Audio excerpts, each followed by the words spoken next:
So, hello guys, what's up? For today's video ay isi-share ko po sa inyo kung paano po natin malaman kung sakaling may ma-receive po tayo na mga link, no? Na mga isang suspicious na mga link.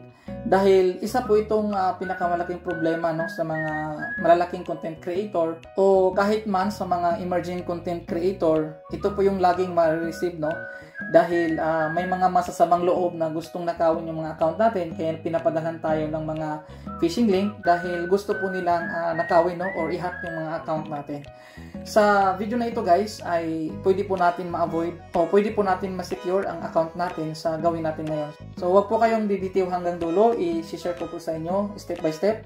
At kung bago ka lang dito sa ating channel, inanyayahan ko po kayong mag-subscribe, hit niyo pong notification bell icon dahil marami pa po tayong mga tips and tricks na ibibigay sa inyo on the upcoming days. So wag na nating patagalin guys, punta na po tayo sa ating computer. So dito sa ating browser guys, ayan, i-type lang po natin dito itong virus total. Ayan. Ayan siya guys, no? So, itong virus total guys, meron po siyang details ito, no?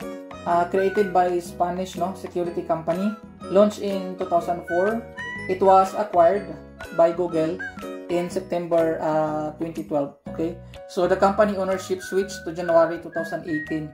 No, the Chronicle subsidiary of Google. So, ibig sabihin, legit po itong website na to guys.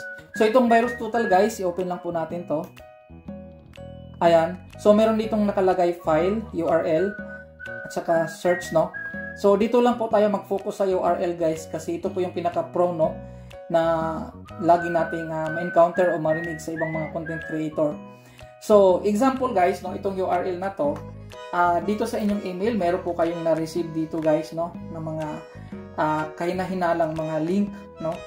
So, yung link na yun guys, kapihin nyo lang at i-paste nyo dito, no? Okay, so, and guys, mag-sample po tayo, no? Maglagay tayo dito ng link.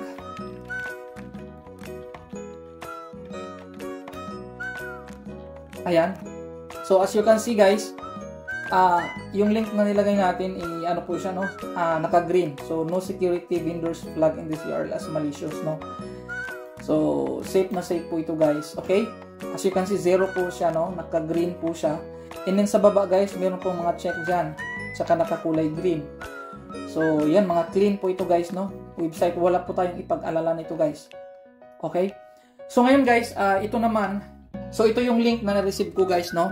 So, dito sa ating cellphone, ayan. So, ayan, merong phishing dito guys. Ayan, so, phishing malware. Pag naka-read po yan guys, wag na wag po talaga ninyong i-open ang link na yan. Kasi minsan maghihingi sila ng details ninyo. For example, yung phishing link na yan nagsasabi na mayroon po kayong violation sa Facebook. Tapos kailangan nyo pong mag-fill up, i-login yung account doon. So, ayan, phishing link na yung guys. So, aware po tayo doon, no? So, meron ding ibang phishing link na magda-download po kayo ng email. And then, meron ding mga phishing link, yung mga scam, no, na kailangan nyo maglagay ng mga credit card number, ganun. So, iwasan po natin to guys. Ayan. So, dito, mayroon pang isa guys, no? Ayan. Sa makikita nyo to, phishing, tapos malicious. Phishing, tapos malicious. Yung mga naka-red dyan guys, lalo na yung phishing, delikado po yan talaga guys, no? So, ayan. Meron ding mga suspicious.